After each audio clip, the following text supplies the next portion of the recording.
Okay, I'm gonna do something a little different than I normally do.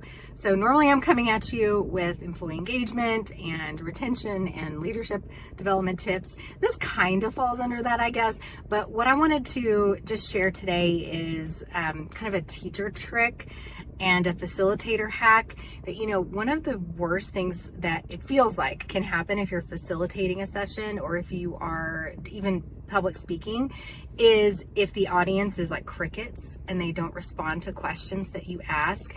The worst thing that you can do, let's say you ask a question and nobody says anything and you wait a couple of seconds and you're doing that thing like, I'm not going to jump in and say anything, I'm going to wait it out, and nobody says anything. So what are you going to do? The worst thing you can do is sort of call attention to the fact that the audience isn't responding well to the question. That sounds kind of like, oh, tough crowd, or really nobody has a thought about this. Like those kind of questions, those kind of responses usually backfire big time. The audience, it actually makes them feel a little bit more distance from you when you do that, and shaming an audience is never going to work.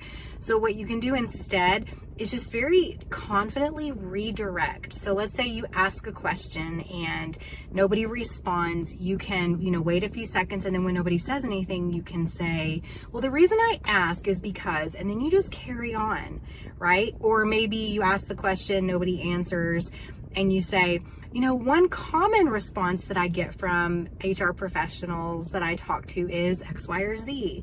Or maybe it's a reflective question and that you've asked and you don't get any responses. You can say something like, well, I hope you have a chance to reflect on that. And if you have any additional thoughts, let me know, and then just keep moving. The worst thing you can do is sort of draw attention to it, because then that makes the audience feel awkward. And the last thing you want an audience to feel is awkward. I hope that's helpful. If you get stuck and you don't ask a great question, and it happens to the best of us, or if for whatever reason your audience is just not super into responding to that particular question, just carry on.